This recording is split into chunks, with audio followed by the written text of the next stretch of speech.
Aquí comienza Misterioso Universo en la Red. Enigmas ocultos. Misterios del universo. Leyendas espeluznantes. ¿Te atreves a descubrirlo? Todo esto y mucho más en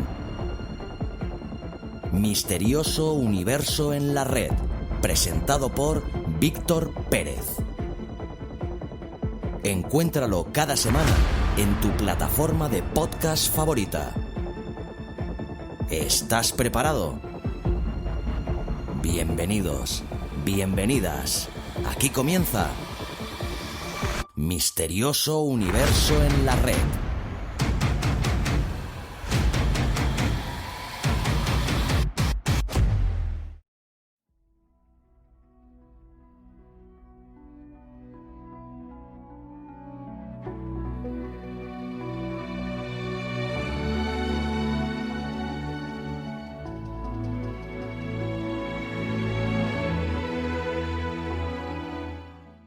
Buenos días, buenas tardes o buenas noches. Bienvenidos una semana más a Misterioso Universo en la Red. La ciencia es sin duda uno de los pilares más importantes en la historia de la humanidad, pero sin embargo en su proceso histórico han existido hechos difíciles de explicar, situaciones que en ningún libro de ciencia podríamos encontrar. Todo esto ha sido ocultado fervientemente a través del tiempo, pero hoy todos estos misterios de la ciencia se abrirán ante la llave de la verdad. Junto a nuestro invitado de hoy descubriremos las nefastas situaciones de científicos con prometedoras carreras que quedaron arruinados por fallidos experimentos. Hablaremos de hórridos accidentes, asesinatos viles, enfermedades extrañas, suicidios y demás atrocidades que han embargado los tubos de ensayo de la ciencia. Aquí lo inimaginable ha ocurrido sin que ningún medio lo haya revelado. Pero hoy estos misterios regresarán para recordarnos que hasta la ciencia oculta los secretos más insospechables del mundo. En las noticias del misterio con Javier veremos un nuevo avance científico. Nos hablará sobre el mapa del universo pero en rayos X. Esto nos será de gran ayuda para comprender los enigmas de nuestro universo y el destino que nos deparará un futuro. Asimismo, también veremos información confidencial sobre una de las extrañas lunas de Neptuno. Nos preguntaremos qué es lo que puede esconder este satélite y quizás, a lo mejor hay vida allí. Bueno, pues son preguntas que cambiarán nuestra forma de ver todo el sistema solar.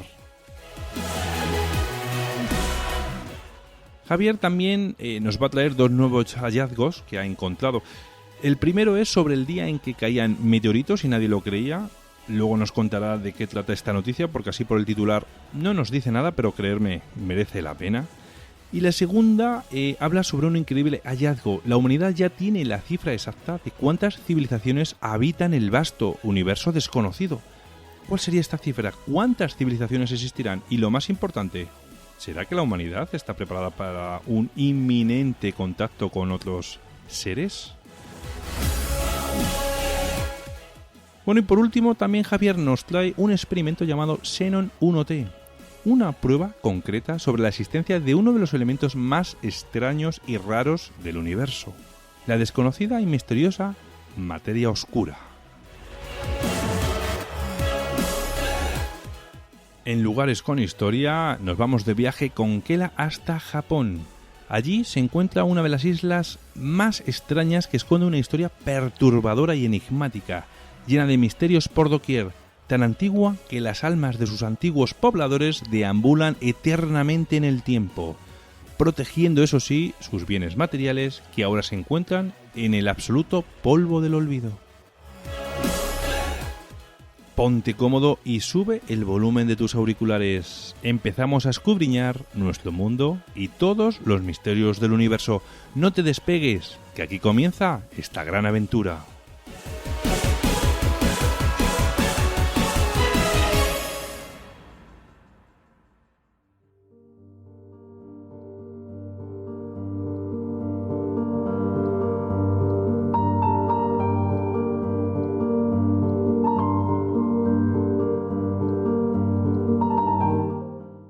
Cuando acudimos a nuestros centros sanitarios, no solemos reparar en pensar quién o quiénes fueron los descubridores de esa medicina que hace de nuestra vida mucho más llevadera, eliminándonos los dolores o incluso llegándonos a sanar. Algunos de los científicos y científicas a las que le debemos esos descubrimientos vivieron una vida no precisamente feliz y alegre. Muchos de esos descubrimientos se hacían con la única intención de mejorar la vida de la humanidad y como tal eran repudiados por algunos pequeños grupos científicos. Algunos recurrieron al suicidio, otros fueron sus propios experimentos quienes le abonaron ese pasaje hasta la otra vida. Hoy vamos a hablar de la historia de unos pocos científicos que por sus descubrimientos llegaron a perder sus vidas por diferentes caprichos del destino. El libro que hoy os traemos se llama Esto no estaba en mi libro de historia de la ciencia, de la editorial Guadalmazán, y su autor e invitado de hoy se llama Eugenio Manuel Fernández.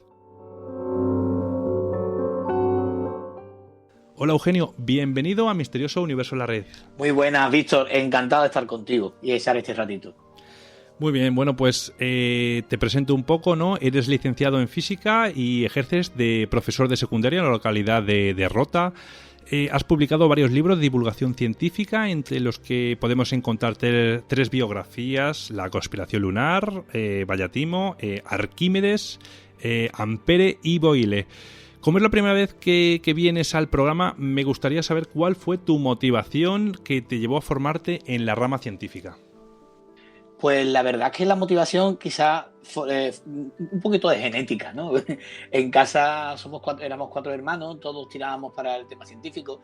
Mi padre es químico y quizás por llevar un poco la contraria en casa yo acabé siendo físico. Desde pequeñito me gustaban los experimentos, lo típico, ¿no? Jugar con todos los tipos de juegos que son construcciones, tacos, etcétera, ¿no? Los bloques de madera, todo este tipo de cosas, ¿no? Desmontar radios desde pequeño. Ya cuando llega uno al instituto, al BUP, ¿no? Que yo soy de la época de BUP, le va cogiendo el gustillo, ¿no? A la parte matemática, a la parte física, y va viendo que todo eso tiene una utilidad para lo que ha aprendido desde pequeño. Esa es la motivación, un poquito familiar, un poquito genética. Muy bien, pues empezamos ya con el libro, y en tu libro hablas de los científicos que tuvieron de una manera directa o indirecta una conexión con sus muertes y sus labores. ¿Cuál sería el motivo por el que hiciste esta criba con respecto a los que murieron de manera natural? Fue una selección difícil, la verdad es que fue bastante difícil. Desde que era adolescente estaba haciendo yo una lista de científicos que morían, no científicos, personas en general, ¿no? Por causas extrañas. Y en COU tuve un profesor de física que nos hablaba de Arquímedes, nos hablaba de Lavoisier, muertes extrañas, las tenías ahí catalogadas. Cuando llega el momento de escribir el libro, hablo con la editorial y hablamos de, oye, vamos a escribir un libro tal de muertes de científicos. Claro, cuando uno empieza a hacer una selección, yo no recuerdo ahora mismo cuántos me salieron, pero me salieron más de 400 científicos muertos. Eso era insufrible, eso era una enciclopedia. Entonces dije, venga, vamos a hacer una criba, como bien dices tú, Víctor. Vamos a hacer un filtro, y el filtro fue el siguiente. Vamos a buscar solamente científicos con causas de muerte no naturales y que sean de alguna manera poco habituales. Es decir, de una vez me quité todas las causas de muerte relacionadas con el cáncer, ¿vale? Por ejemplo, Marie Curie sale de pasada porque habló del marido, etcétera, ¿no? Me quité de una pasada todos aquellos científicos y científicas que morían por accidentes cardiovasculares, etcétera. Con lo cual me quedo solo con muertes curiosas como asesinato, suicidio, intoxicaciones, envenenamiento, etcétera. Esa fue la criba, la principal criba. Era o es quizás muy habitual que los científicos se inocularan el virus con el que estaban investigando. Ahora mismo no lo es. De hecho, ni es ético ni es legal, ¿no? Uh-huh. No pasaría ningún tipo de control. Antes tampoco es que fuera una cosa habitual de que se hiciera todos los días, pero se hacía y los médicos tenían colegas que lo hacían. Y efectivamente en el libro se comenta algo al respecto. Muy bien, porque mira, me viene a la cabeza ahora mismo justo un nombre, el de Daniel Alcides Garrión. ¿Con qué estaba experimentando en ese momento en el que decide inocularse el virus a sí mismo? Pues él estaba investigando con una enfermedad que llamaban la verruga peruana. Realmente eran dos enfermedades aparentemente distintas. Él, en una de las formas, ¿no? Una de las formas de esta enfermedad, que eran aparentemente distintas para él y para todos, era distinta en ese momento. ¿Por qué? Porque una de las formas era que morías. Una enfermedad grave que te morías sin ningún tipo de tratamiento. Y en la otra forma, no te morías, simplemente tenías una enfermedad grave y te recuperabas. Y Daniel, Alcides Carrión, de pronto se le encendió la luz y dijo, ¿y si realmente fuera la misma enfermedad? Pero por motivos tales y cuales no se desarrolla de la misma manera. Es decir, la etiología de la enfermedad es la misma. Y él lo descubrió, ¿cómo? Pues inoculándose efectivamente el pus de una mujer enferma, de un grano, ¿no?, de pus. Él mismo cogió una jeringuilla, le quitó pus a esa mujer de la verruga peruana y murió de esa manera. Esta mujer no tenía la forma de la enfermedad en la que se moría uno. Tenía la forma de la enfermedad en la que te salían unas verrugas que no morías. Sin embargo, él sí acabó muriendo. Y antes de morir ya sabía que iba a morir, ya sabía que estaba desarrollando esta otra forma de enfermedad, con lo cual murió sabiendo que había descubierto que la enfermedad era la misma. Además, recuerdo leer que mientras estaba muriendo iba tomando notas de los avances, y el momento en que él ya no se encontraba en plenas facultades, le pidió el favor a colegas suyos para que fuesen documentándolo.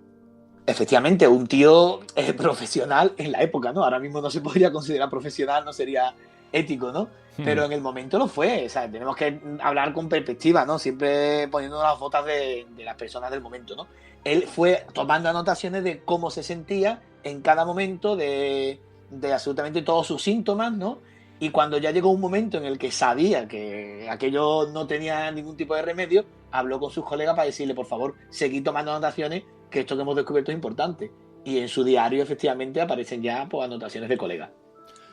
También la ciencia nos ha demostrado la existencia de personas que son autoinmunes a un virus. Pueden ser portadores, pero nunca llegan a desarrollar esa enfermedad. De hecho, esto lo tenemos muy reciente con el coronavirus. ¿Cómo puede ser posible que un cuerpo por sí solo sea capaz de reaccionar ante un microorganismo para el que no está preparado con ayuda de la medicina? Claro, algunas veces no es porque reacciones realmente, sino porque tengas algún tipo de, iba a decir enfermedad. No es eso, sino en tu célula haya alguna irregularidad con la que tengas la suerte de que el virus o la bacteria o el patógeno en general que te ataca no te puede atacar. Por ejemplo, si en tu pared celular falta aquella parte, ¿no?, aquella enzima por la que entra el virus o el patógeno, si falta porque tiene algún problema, algún tipo de mutación, pues no te vas a contagiar de ese virus, de ese patógeno. Muchas veces las enfermedades, las personas inmunes, es por eso, no es porque ataquen al virus, es porque tienen realmente una deficiencia de algo.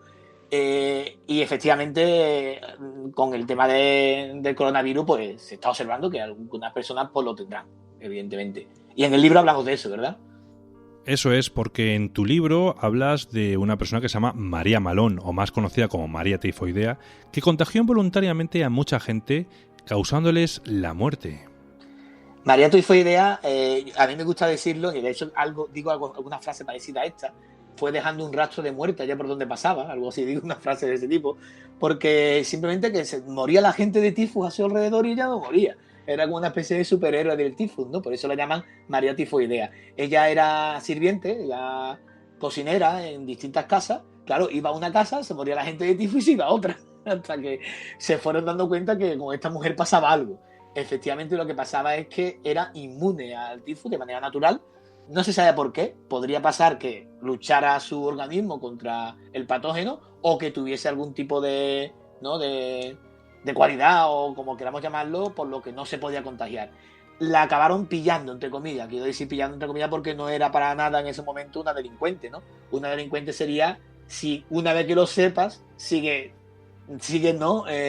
Propagando el virus. A ella se lo dijeron, oye, mira, puede pasar contigo esto. No quiso escuchar, no se lo tomó bien. Al final se demostró y bueno, hubo juicios y todo. Y hoy en día ya sabemos que las personas que son inmunes y que pueden portar el patógeno son igual de peligrosas o más que una persona enferma. Porque si no estás enfermo y no produces ningún tipo de síntomas, mal asunto, ¿no? Hombre, pues sí, yo creo que sería una mujer que no querríamos en ninguna casa, ¿eh? Ninguna. No, preferimos tener la comida mal hecha o lo que sea, ¿no? Eso es, o sea, ni aunque sea gratis. Ni aunque sea gratis. Bueno, pues mira, ahora que hemos hablado de una mujer, recuerdo que hablas de algunas mujeres científicas, y hay que reconocer que el género femenino lo ha tenido muy, muy difícil en esos ámbitos donde el triunfo era totalmente del hombre, sin lugar a dudas. Pero hubo una mujer que a base de empeño y duro trabajo consiguió hacerse un hueco dentro de la ciencia en aquellos lejanos tiempos del machismo. Émilie du Châtelet. Esta señora, ¿cómo consiguió romper esa enorme barrera? Realmente, tanto Émilie du Châtelet como otras científicas, y la voy a llamar científicas del momento, porque no había mujeres científicas en el sentido de lo científico, porque no la dejaban, así que yo me permito el lujo de decirle científicas. El tipo de mujeres científicas de ese momento eran mujeres que se dedicaban sobre todo a traducciones, al tema artístico, a hacer dibujos en los libros de otros hombres, así de triste era, no las dejaban hacer otra cosa, y sobre todo mujeres bien situadas económicamente. Si tú estabas bien situada económicamente, no tenías ningún otro tipo de distracción y te podías dedicar a estos menesteres. Es una vergüenza si lo miramos hoy en día, igual que os dije antes, ¿no? Con el tema de las botas del pasado. Si nos vamos a ese momento, en ese momento se veía como algo normal. Ahora es algo, vamos, reprobable y mezquino, ¿no? Pues ella se consiguió hacer un hueco porque económicamente estaba muy bien situada en su familia. Y ella se dedicó al mundo de la traducción. Sí. Por ejemplo, te cuento lo que tradujo, ¿no? Fue la que hizo la primera traducción de los Principios de Newton al francés. Sí, el libro del Principio Matemático de Filosofía Natural de Newton, el gran libro de Newton, entró en Francia gracias a Émilie du Châtelet. Normalmente estas traducciones, este tipo de obras, de alguna manera acababan siendo anónimas, porque tapaban el papel de la mujer. Sin embargo, ella, efectivamente, por el posicionamiento social que tenía, consiguió que su nombre estuviese ahí presente. Pero ¿cuántas obras hemos perdido? De cuántas traducciones de tantas mujeres que de alguna manera han quedado en el olvido. Es muy triste. Desde luego, cuántas obras hemos perdido por culpa de estos estereotipos, desde luego, y grandes obras, estoy completamente seguro. Pues, bueno, esta mujer, recuerdo que como si fuese una premonición, cuando se quedó embarazada de su último hijo, empezó a acelerar su trabajo de traducción como si estuviese viendo que se le acercaba la muerte. Efectivamente, fueron días. Ella se puso de parto un 3 de septiembre y empezó a ponerse mal. Empezó a tener lo que se conocía en el momento y hoy lo recordamos así como fiebre puerperal. Bueno, pues empezó a encontrarse mal, tenía que trabajar en una traducción y quiso terminarla y empezó a trabajar a marcha forzada. Yo creo que eso... voy a caer en un estereotipo, ¿no?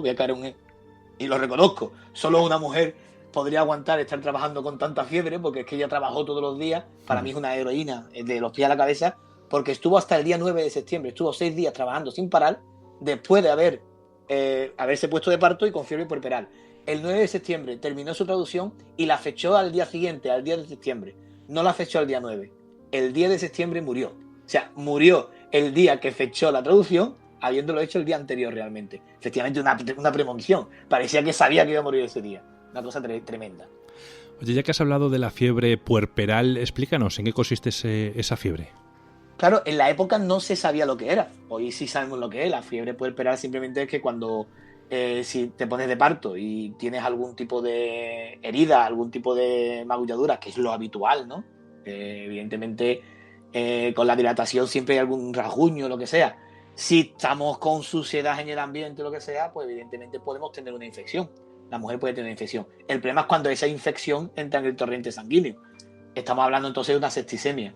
En realidad, la fiebre puerperal se puede pensar que es como una septicemia. Es decir, una infección a nivel del cuerpo entero, que acabas muriendo, evidentemente. Lo que se conocía como fiebre puerperal era porque te ponías de parto y a los 2 días entraba en una fiebre tremenda, muy, muy caliente, perdías el conocimiento, se te iba un poquito la cabeza, ha muerto de fiebre puerperal, sin saber por qué era. De hecho, muchas muertes por fiebre puerperal eran realmente en ciertos hospitales, ¿no? Porque eso se dedicó Semmelweis a investigarlo y consiguió detectar dónde estaba el foco de esa fiebre. ¿Cómo consiguió encontrar esa solución? Pues Semmelweis, la figura de Semmelweis es maravillosa, ¿eh? Semmelweis es para leer su biografía. De hecho, hay por ahí una biografía. Después, ahora os comento si queréis, os doy un dato para que quiera leer esa biografía. Era un tío con un carácter tremendo, una persona que no se podía mantener callada y le soltaba lo que fuera el jefe. Típica persona que tiene problemas allá donde vaya porque no tiene pelo en la lengua. Él, cuando entró ya a hacer sus prácticas de obstetra, ¿no? Él trabajó, evidentemente, estamos hablando del tema de traer niños al mundo, de obstetra. Entró a un hospital donde había 2 salas diferentes.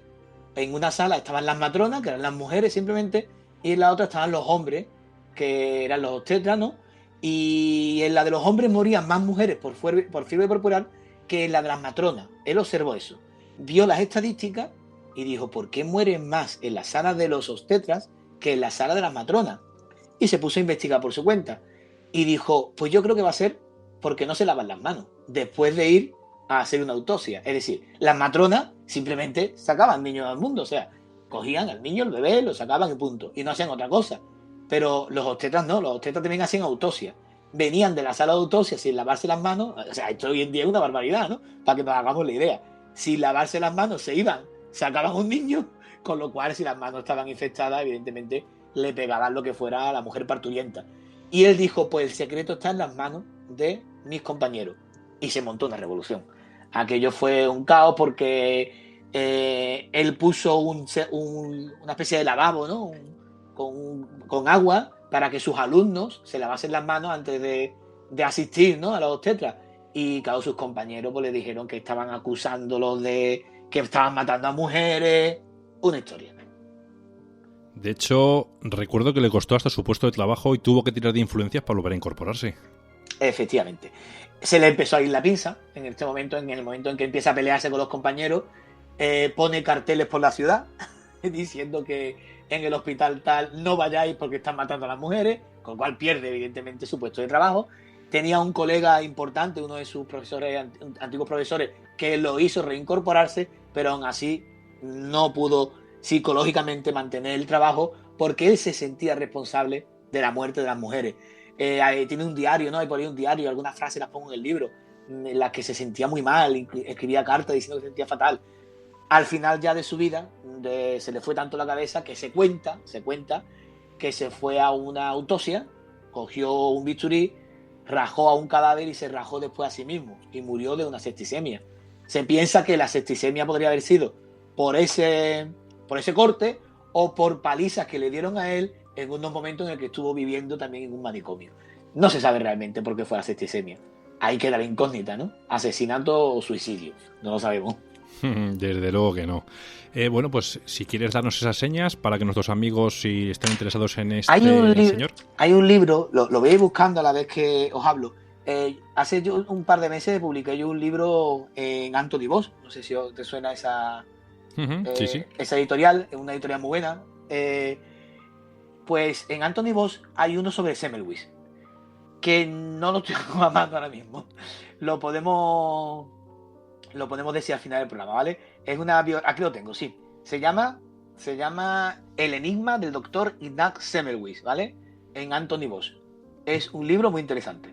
Vale. Os lo recomiendo. Perfecto. Es antiguo, tiene ya unos años, pero cuenta bastante cositas de Anthony Bosch. Me lo apunto aquí, vale, perfecto. Y de camino el mío nuevo, claro, de los arreglos destorcidos de la ciencia, que también están Anthony Bosch.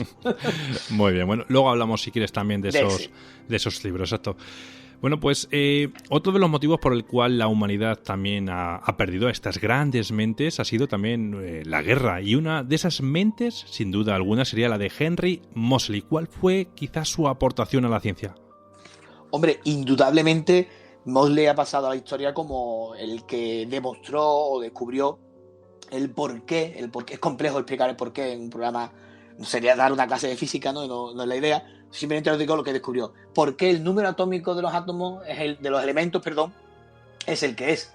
Gracias a este descubrimiento de Moseley, luego llegó Mendeleev y pudo hacer su tabla periódica. Sin la aportación de Moseley no tendríamos la tabla periódica actual. O sea, digamos que sería el ladrillo que faltaba para que el ruso Mendeleev formara esa tabla periódica. Con lo cual, nada más que por eso, Moseley ya debería tener efectivamente un altar en el edificio de la ciencia. Muy bien, otro de los motivos por los que se perdieron prematuramente a estas mentes sería por pensar que podían cambiar la ciencia tal y como algunas sociedades religiosas nos habían impuesto, ¿no? Para poder mostrar su teatro. Y una de estos ajusticiados sería Giordano Bruno. ¿Cuál fue, Eugenio, su disparatada teoría que defendía este valiente científico? Pues digamos que traducido al lenguaje actual, podríamos hablar de los multiversos, ¿no? Y esto en mayo se puso muy de moda porque salió una noticia en la que decía que la NASA había demostrado que teníamos un universo paralelo. Todo aquello fue una controversia que la NASA no había dicho nada, se habían malinterpretado las noticias, etcétera. Algo así decía Giordano Bruno. Traducido, digamos, al lenguaje actual. Realmente no hablaba de distintos universos, sino que hablaba de distintos sistemas solares. Y ahí acertó de pleno. Acertó de pleno, fue una intuición, porque él no lo demostró. Él no tenía un telescopio, él no hizo cuentas con ningún tipo de papeles. Fue una intuición maravillosa, en la que dijo, perdona, no solamente no somos el centro del universo, no solamente la Tierra no es el centro del universo, sino que tenemos un sol que tampoco es el centro, porque hay muchos soles con muchos planetas alrededor, y además hay vida en todos estos sistemas. Aquello fue disparatado por el momento. Para aquel momento, quiero decir. Incluso para hoy pensar que en distintos sistemas solares hay siempre vida sigue siendo disparatado, ¿no? Pero fue una intuición buena desde mi punto de vista. De hecho, buena y real, como bien has dicho, porque también recuerdo que una de las cosas que él mencionaba es que la Tierra no giraba sobre... O sea, el Sol no giraba sobre la Tierra, sino era la Tierra la que giraba sobre el Sol. Efectivamente. Lo que pasa que en época... De hecho... Dime. Él demostraba, mal dicho, no es el verbo. Él defendía el tema de la inercia, que luego Galileo demostró también, ¿no? Con sus míticos experimentos del plano inclinado, de la Torre de Pisa, que tanto se cuenta, que es un poco leyenda. Pero ¿qué es eso de la inercia? Pues si yo voy en un barco, ¿no? Él lo contaba así, ¿no? Y hay alguien que desde un puente por donde pasa el barco deja caer una piedra. Evidentemente el barco va a seguir para adelante y la piedra va a caer un poquito más atrás. Claro, si tú tiras la piedra estando en el barco hacia arriba, va a caer en el mismo sitio desde donde tú lo tiraste, es decir, en tu propia mano, porque tanto el barco como la piedra siguen para adelante. Pues así demostraba él, o así defendía él el movimiento de la Tierra, ¿no? Si yo pego un salto y estoy en una loseta, voy a caer en la misma loseta porque tanto la Tierra como yo nos hemos movido. O sea, la idea de inercia. Realmente él no era científico, ¿no? En el sentido que tenemos actualmente, ¿no? Si pensamos en Galileo, en Newton. Pero la intuición estaba ahí, como digo. La intuición la tenía. Hombre, hay que decir también, ¿no?, que este señor coincidió con la época inquisitorial y desde luego el que pensaba diferente a ellos iba a la hoguera o... Efectivamente. Pasamos, que las tenía... Y ya se acabó como un churrasco, evidentemente. Así es. Bueno, también hay que decir, ¿no?, que tuvimos también nuestro Giordano Bruno en España, porque Miguel Servet también se atrevió a desafiar a la propia Iglesia Católica. ¿Cuál fue esa gran ofensa que hizo? Claro, Servet realmente, muchas veces, cuando nos acercamos a la biografía de Servet, nos damos cuenta, yo mismo, Eugenio, cuando escribí el libro, me di cuenta que yo durante muchos años había exagerado el papel de Servet en la ciencia, en el sentido de que pensaba que era un científico de los pies a la cabeza. Realmente Servet era más teólogo, era más filósofo que otra cosa. Pero en uno de sus libros defendía una cosa que acertó de pleno, y es que hablaba de la circulación sanguínea. Y que la circulación sanguínea, el responsable del bombeo de esa circulación sanguínea era el corazón. Evidentemente aquello no sentó bien a la Iglesia y acabó como Giordano Bruno. Muchas veces decimos, es que mataron a Servet por ser un científico que... No, Servet no era científico. Servet realmente era filósofo, era teólogo, y en uno de sus libros de pasada habló del tema de la circulación sanguínea. Eso no quita que lo mataran por toda la cara, evidentemente. Lo mataron sin tener que matarlo porque, bueno, no hay que matar a nadie, ¿no? Pero menos cuando no tiene razón, ¿verdad? Efectivamente. Además, negó la Trinidad, la Santa Trinidad también, y eso es algo que, bueno... En aquel momento... Realmente lo mataron por eso, ¿eh? Realmente esa fue cuando hicieron el juicio fue por el tema de la Trinidad. Lo que pasa es que lo exageramos, como digo, por decirlo de la sangre, realmente fue por lo de la Trinidad. Sí, desde luego. Y no se quiso retractar, ¿no? Que se cuenta de Galileo, ¿no? Que sí se retractó, pero él no se quiso retractar. Todo aquel que va en contra del sistema ya sabes cómo acaba, de una manera u otra. Sí. El final es muy parecido, así que... Bueno, pues luego también el suicidio fue una vía de escape que muchos científicos han usado. Eugenio, ¿a qué se debían estos suicidios de los científicos? Pues hay un poquito de todo. Hay un poquito de todo porque normalmente cuando uno se pone... Para empezar es un tema delicado, ¿no? A mí no me gusta hablar demasiado de suicidio porque siempre hay gente que tiene familiares y demás y lo pasa mal, pero bueno, por eso intento sacarle un poquito de humor, entre comillas. Lo digo porque voy a decir ahora un par de pegotes. para relajar el ambiente, ¿no? Pero digo que es un tema complicado y que depende de la persona. En general suele ser por motivos personales, no suele ser por motivos científicos. Los motivos personales son los que los llevan a este tipo de situaciones. Cuando es por motivos científicos suele ser por presión laboral. Presión laboral de que no eres capaz de conseguir un objetivo que te has propuesto tú mismo, te han propuesto otro, o por presión mediática, que también hay veces que ha habido suicidio incluso por presión mediática. O sea que tipos de suicidio, como digo, por un poquito de sacarle risa a esto, ¿no? Pues los suicidios, como suelo decir yo, tienen que ver con la profesión. Cada uno se suicida con lo que tiene a mano. Boltzmann, por ejemplo, era físico y se ahorcó, tiró de la ley de la gravedad. Los químicos suelen suicidarse con sustancias químicas como cianuro, tiran de moléculas, evidentemente. Y siempre digo, ¿y un geólogo qué haría? Se tiraría un volcán, ¿no? Es que hubo un aracnólogo también que se suicidó con una picadura de una de sus arañas. O sea, cada uno tira de lo que tiene. Sí, recuerdo además que hay algunos que también se tiraban directamente de cabeza contra el suelo, saltaron, porque hubo una persona que se tiró a 3 metros y ya procuró él tener los brazos bien atrás para pegar con la cabeza. Sí, y morir, partiéndose el cuello. Los científicos saben suicidarse bien, vamos a ver las cosas como son, es decir, no van al grano. Hay muchos científicos que se han suicidado mediante incisiones de armas blancas y claro, yo soy físico, bien, pero no soy médico. Lo típico, no, es que no queremos dar ideas aquí, ¿no? Pero normalmente cuando un adolescente hace alguna tontería que suele ser para llamar la atención, los cortes no suelen hacérselos bien, de tal manera que afortunadamente, gracias a esto, gracias a esta mala acción, ¿no? Porque lo hacen mal, pues a las 4 o 5 horas los encuentran porque no se han desangrado. Evidentemente han tocado venas, no arterias. Un médico, cuando lo hace, va al grano. Y de eso se habla en el libro, de algunos médicos que sabían dónde cortar, efectivamente. O sea, que los podemos considerar como auténticos profesionales del suicidio. Profesionales. Como Paquirri, que el pobrecito pues, le dieron en la arteria, ¿no? Sí. Directamente, pues esa es la idea. Efectivamente. Bueno, él no se suicidó, hay que aclararlo, que él tuvo la mala suerte. Eso, en Pozo Blanco. Así que... Emil Fischer hizo también grandes descubrimientos, pero no fue la presión de ellos quienes le llevaron al suicidio. Fue más bien quizás una depresión por la tristeza, o a lo mejor, o la desolación ya. Pues Emil Fischer tuvo problemas personales, una depresión, fue lo que lo llevó a terminar con sus días. Resulta que él tenía 3 hijos y uno de ellos murió en la Primera Guerra Mundial. Y ya eso es duro per se, ¿no? Sin embargo, uno de sus hijos, de sus otros 3 hijos, se suicidó con solo 25 años, precisamente porque no podía soportar la presión que estaba sufriendo en el servicio militar. El ambiente de la Primera Guerra Mundial lo devoró por dentro. Incluso llegó a ser diagnosticado con cáncer y le dijeron que no le quedaba demasiado.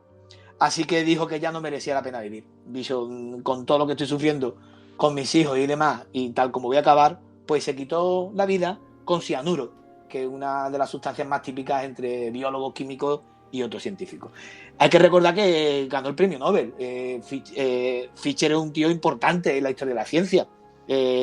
Descubrió lo que se llama el modelo llave-cerradura, que es el que relaciona una enzima con un sustrato y que hoy en día, bueno, en investigación biomolecular es básico. O sea, que te puedes, evidentemente, llevar a la muerte autoinducida, como me gusta a mí decir, no los motivos científicos, sino los motivos personales. También otro gran científico del que hablas en tu libro sería la historia de Alan Turing, un héroe de guerra de la Segunda Guerra Mundial. Como bien sabrán nuestros amigos, los que nos están escuchando, consiguió descifrar la indescifrable máquina nazi llamada Enigma, pero su propio país, Inglaterra, le dio la espalda cuando la guerra acabó. ¿Qué es lo que le pasó a este señor?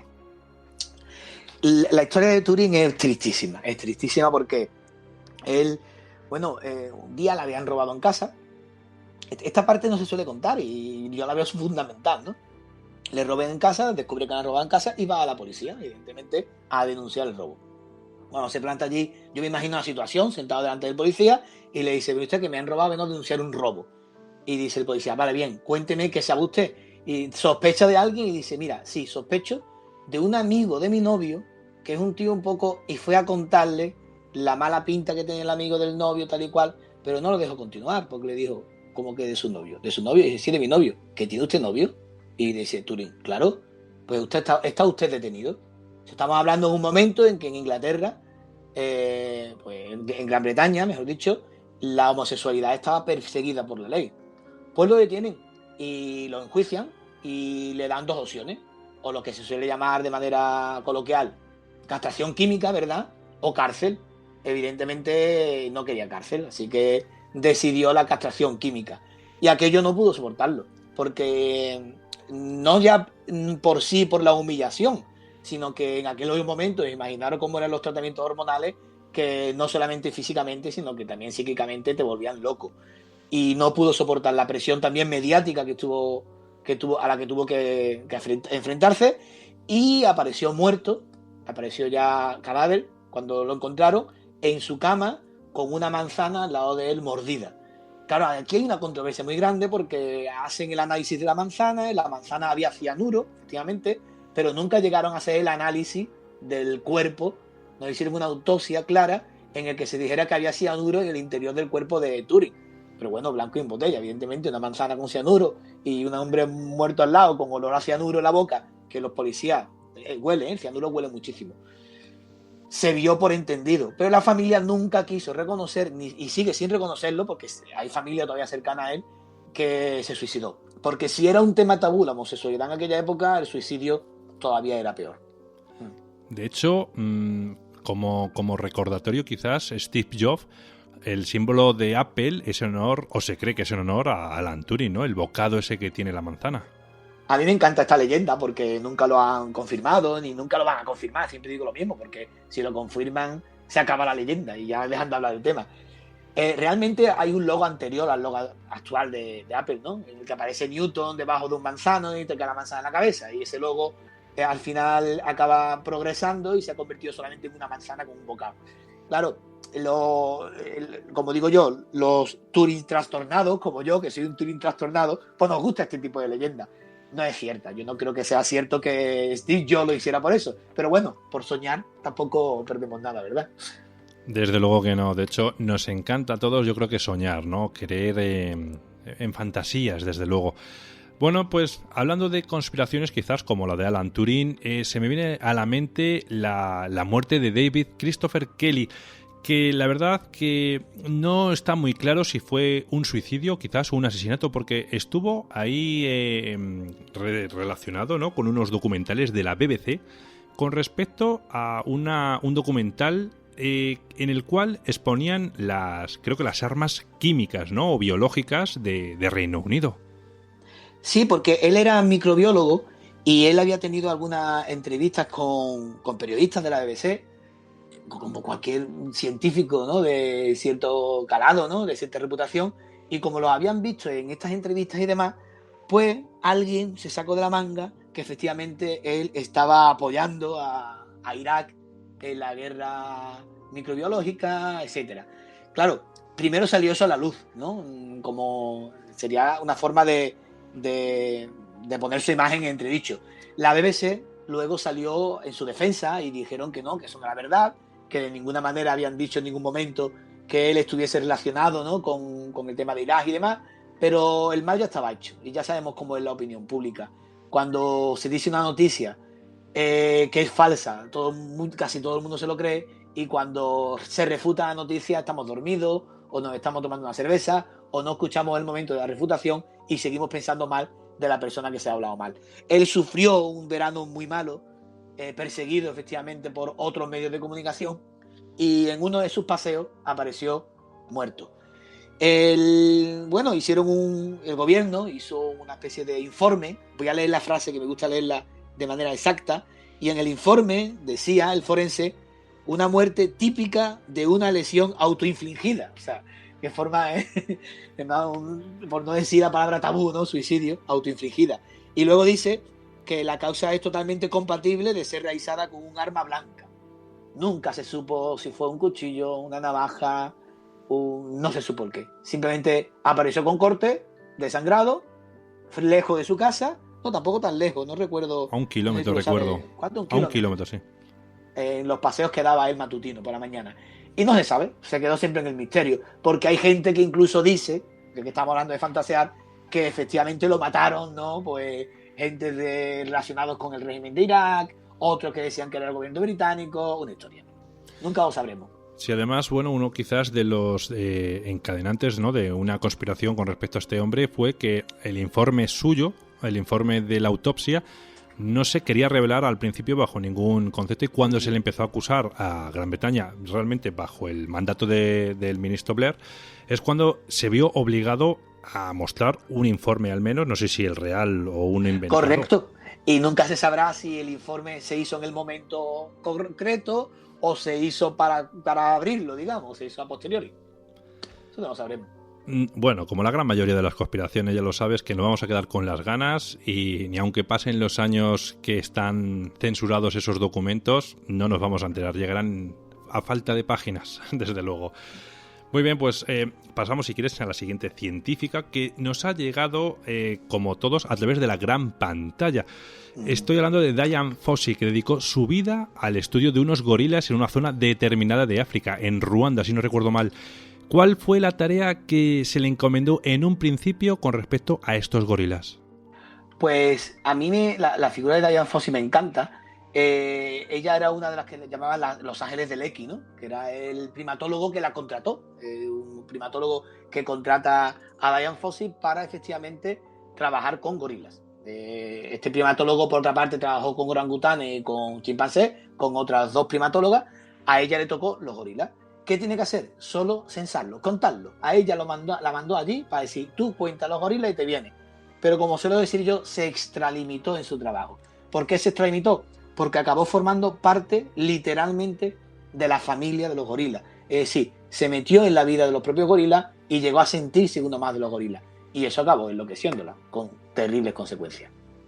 Sí, porque al final se convirtió quizás en una naturalista más, aparte de que hay que decir que, bueno, falseó también un poco su currículum para poder acceder a ese puesto, porque ella no tenía esos estudios, recuerdo leer.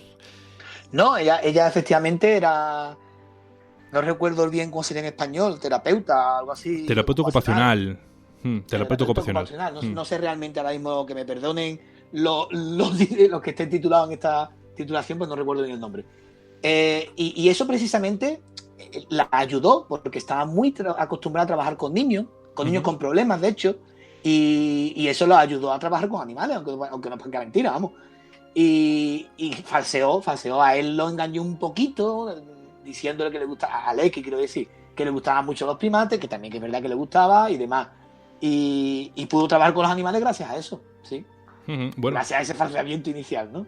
Sí, gracias a eso, y quizás... No era primatóloga al principio, se hizo primatóloga de campo, ¿no? Trabajando directamente con los animales. Así es, y bueno, y sí que es verdad que mencionas que gracias a sus conocimientos como la terapeuta ocupacional supo integrarse muy bien con estos gorilas, que hay que recordar que son gorilas de los más grandes quizás que existen, y que vamos, de un simple soplido te destrozan, literalmente. Sí, un gorila de una torta te puede matar directamente. Te puede el cuello automáticamente de una torta. A mí me gusta compararlo, en el libro no lo digo, pero lo he comparado alguna vez con El Principito, en la escena del zorro, ¿no? El zorro y el Principito. El Principito, cuando va al zorro, no se acerca del tirón al zorro, sino que cada día va, se sienta y observa al zorro durante un tiempo, y otro rato, y otro rato, y otro rato, y habla del concepto de domesticar, ¿no? No del concepto de domesticar desde el punto de vista que podemos tener de una vaca o incluso de una mascota, sino del concepto de domesticar, de acercarte a ese animal para ser su amigo. Realmente ese es el concepto que se habla en El Principito, ¿no? Hasta que llega un día que el zorro, acercándose más y más, hasta que ya está al lado. Eso fue lo que hizo realmente Dian Fossey. Y la película está muy bien porque está basada en un libro que también se llama Gorila en la niebla, que es estupendo, y realmente explica muy bien todo este concepto, que como poquito a poco se fue acercando. Cuando nosotros nos acercamos a un niño, cuando nos acercamos a cualquier persona, es lo mismo. Y nosotros mismos no nos gusta que se nos acerquen una persona que no conocemos de nada del tirón, preguntando por nuestra vida, poquito a poco. Y eso lo consiguió ella. No lo había hecho nadie nunca, ¿eh? Fue ella la pionera. Sí, de hecho, bueno, como comentas en tu libro, tuvo un final trágico, la verdad. Nunca se supo quién fue, pero sí que el cuerpo quedó casi irreconocible, por lo menos la parte superior. Y fue todo a causa de defender un poco, ¿no?, a estos gorilas, porque alrededor de ellos siempre había cazadores furtivos que estaban deseando de hacerse pues con piezas muy caras y valiosas de estos gorilas. Claro, ella cuando entra en la zona, ¿no? a contar gorilas y demás, descubre algo que no conocía bien, que era el tema de la caza furtiva, efectivamente.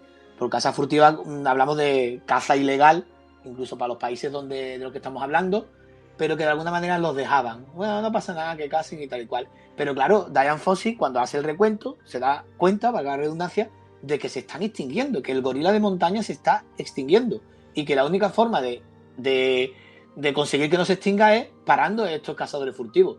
Los gobiernos no le hacen mucho caso y ¿qué es lo que hace ella? Se enfrenta a hombres que son capaces de matar a un gorila. O sea, que estamos hablando que no se enfrentan a un cualquiera. La tía tiene un par para hacer esto.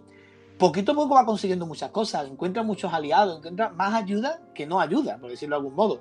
Sin embargo, los cazadores furtivos pues querían seguir haciendo la suya. Ellos querían coger sobre todo las manos y las cabezas que eran muy, muy buscadas, ¿no? por ciertos coleccionistas, y los gorilas pequeños para zoos y etcétera, ¿no?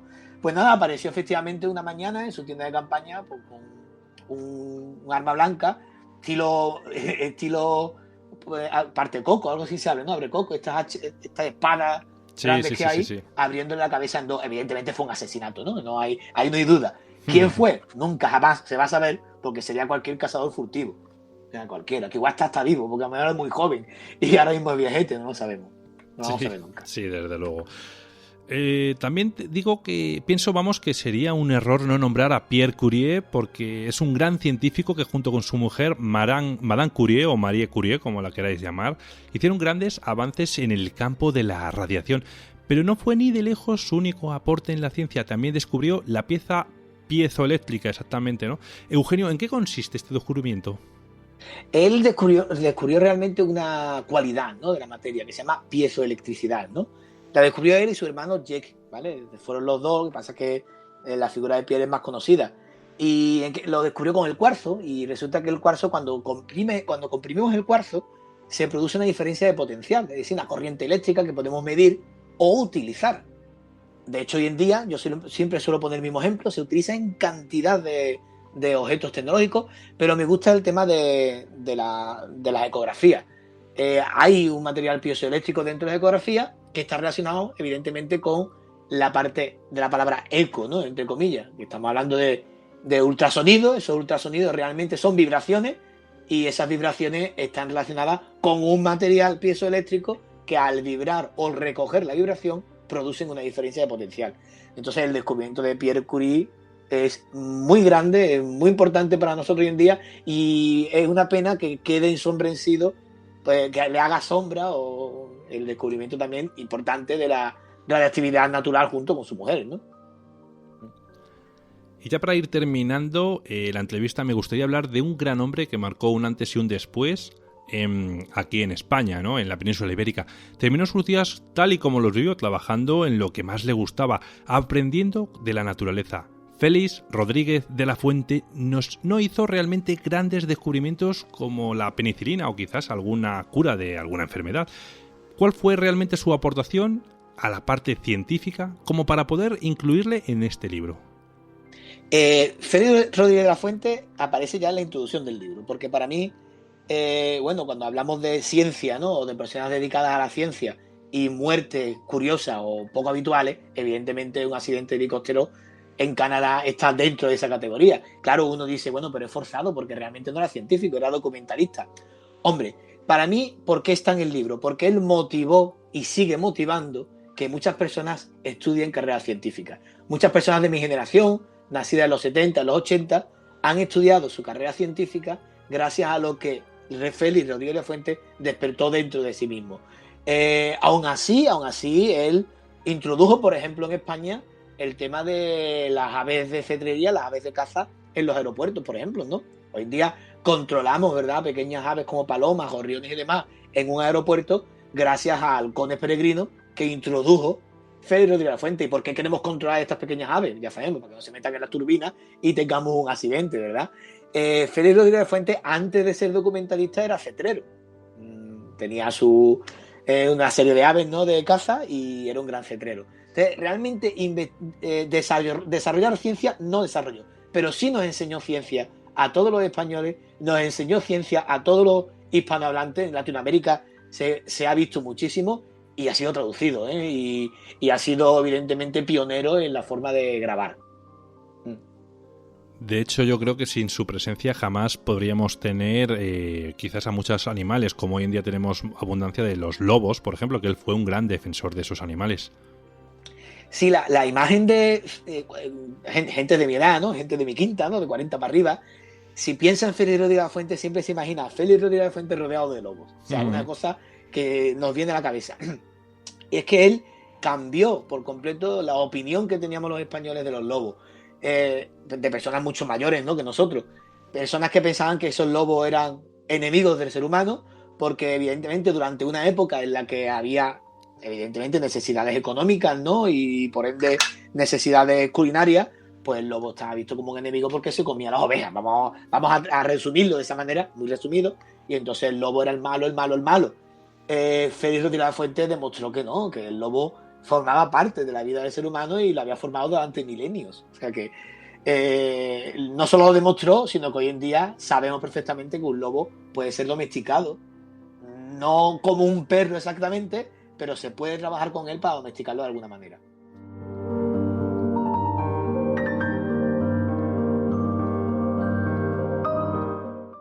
Esto no estaba en mi libro de Historia de la Ciencia de la editorial Guadalmazán. Si queríais conocer muchas más trágicas historias sobre científicos de escala mundial, solo tenéis que haceros con un ejemplar de Eugenio Manuel Fernández, al que he tenido el gusto de entrevistar hoy.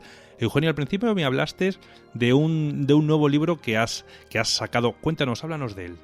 Sí, este libro salió en marzo, pero tuvo la mala fortuna de que coincidió con el momento en que empezó la cuarentena. De hecho, fue la misma semana que empezamos la cuarentena, y ha llegado a algunos sitios, a otros no.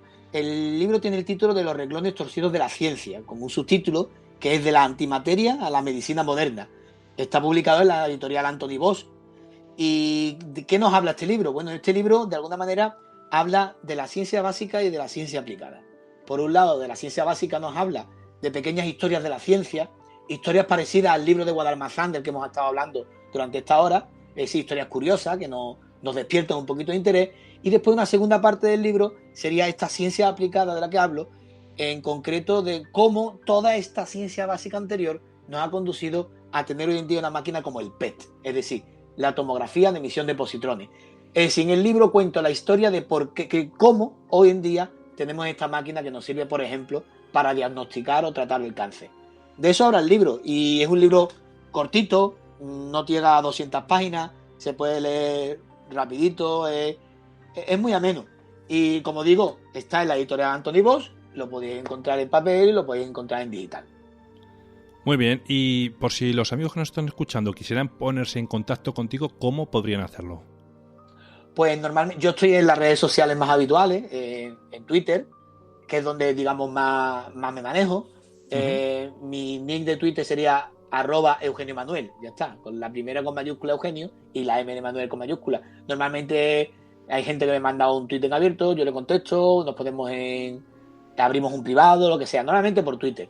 También estoy en las otras redes sociales, en Facebook, etcétera, aunque me manejo menos con ellas. Muy bien, pues nada, pues muchísimas gracias por hablarnos de estos temas, de estos grandes científicos que tuvieron un final poco envidiable, desde luego. Y esta es tu casa y de verdad que puedes volver cuando quieras, Eugenio. Víctor, ha sido una alegría estar aquí contigo una hora y hablando con tanta calma de una de mis obras. Un abrazo. Un fuerte abrazo para ti.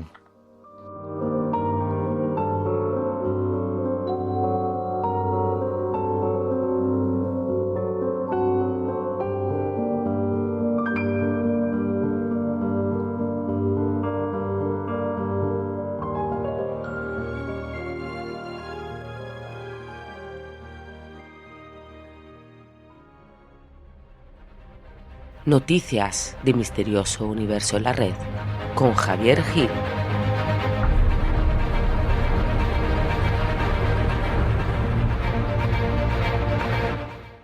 Llegó el turno de las noticias del misterio con Javier Gil y, bueno, serán las últimas noticias de esta temporada. Hola, Javier, ¿qué tal? ¿Cómo estás? Hola, muy buenas, Víctor. Encantado de estar aquí otra semana más. Pues bien, ya con el verano cerca, ¿no? Como todo el mundo. Sí, desde luego. El verano, lo que es el verano físico. Luego hablaremos de todos modos después de que nos cuentes estas noticias, ¿no? Cuando nos expongas. Muy bien. Venga, pues escucha, cuéntanos, a ver de qué noticias o qué temas nos traes hoy. Pues mira, vamos a hablar de el universo energético del Rosita, que es un telescopio de rayos X que mide ese calentor, por decirlo de alguna manera, del espacio nuestro cercano y del que hay bastante más lejos, hablando en distancias cosmológicas, y ha sido la primera vez que tenemos un mapa de ese calor del universo. También te voy a hablar de que últimamente sabes que hablamos mucho de meteoritos y de los que caen, de que la gente muchas veces echa las manos a la cabeza porque se creen que son peligrosos para el planeta y tal. Pues voy a hablarte de un día, no hace relativamente mucho tiempo para la noticia que es, ¿no? Pero que empezaban a caer meteoritos o se empezaban a notar, pero la gente, y cuando hablo de la gente me refiero a los científicos, no se lo creían. Ellos creían que había otras posibilidades más plausibles que cayera una piedra del cielo. También te voy a hablar de la misión a Tritón, que es esa extraña luna que tiene Neptuno y que ya se ha pasado cerca una vez, pero la NASA está muy interesada en hacer un viajecito y a ver qué nos enseñan desde allí.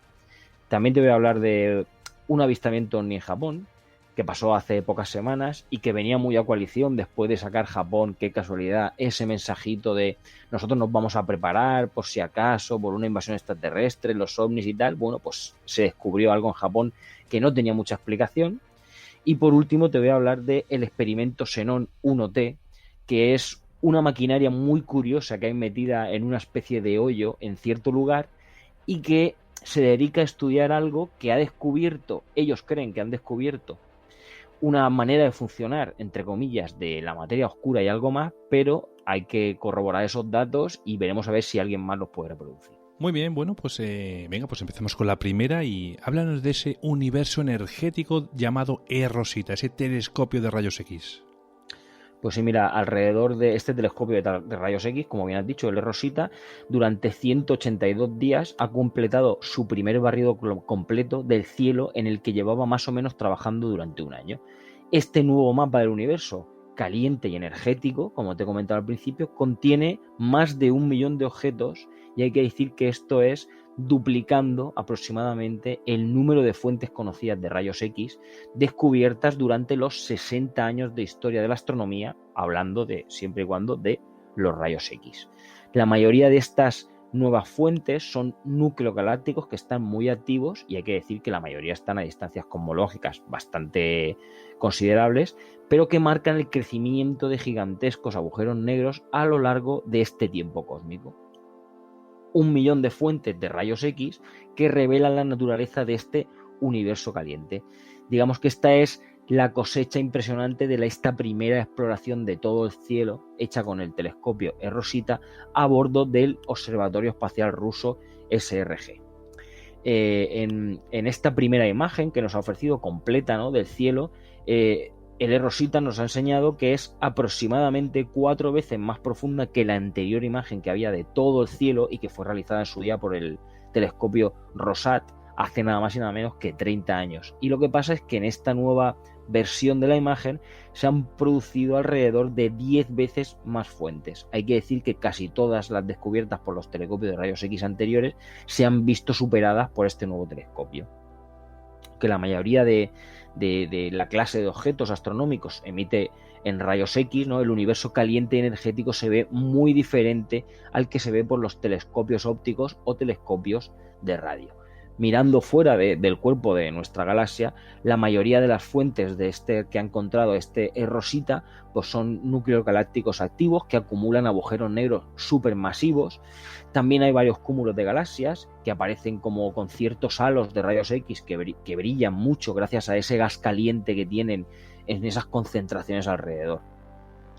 La imagen de todo el cielo revela, sí que es verdad que con mucho detalle, la estructura del gas caliente que tenemos en la Vía Láctea y todo lo que lo rodea, que son, como bien han dicho los científicos, propiedades que son clave para comprender la historia de la formación de nuestra galaxia. Este mapa de rayos X del Rosita también revela estrellas con unas fuertes coronas calientes que los científicos que son magnéticamente activas. También revela ciertas estrellas binarias de rayos X que contienen estrellas de neutrones, varios agujeros negros o enanas blancas y además espectaculares restos de supernovas, aparte de nuestra galaxia, en otras galaxias cercanas, como podría ser, por ejemplo, la nube de Magallanes. Ensamblar toda la imagen, hay que decir que ha sido una tarea dura, ¿no? Porque sí que es verdad que tú lees los datos y ves que hasta ahora, por ejemplo, el equipo de operaciones ha recibido desde el Rosita y procesado alrededor de 165 gigas de datos. Que si nos ponemos a hablar de lo que hoy en día serían 165 gigas de datos, pues no parece que sea gran cosa.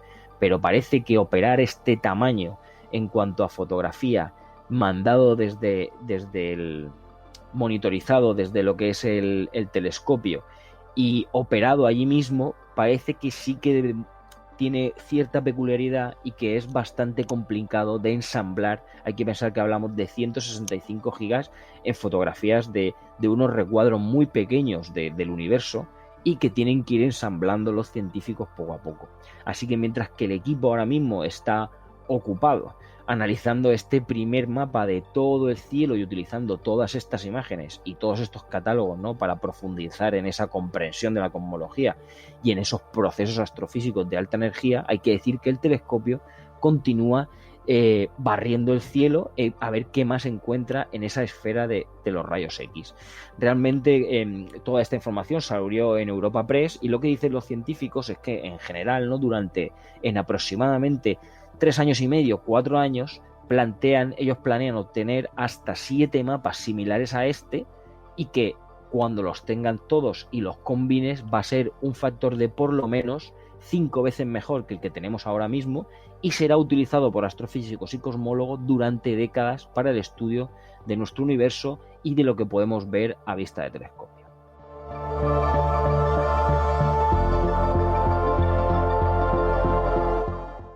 En la segunda noticia nos ibas a hablar de unos meteoritos que caían pero que nadie daba crédito a que eso fueran meteoritos.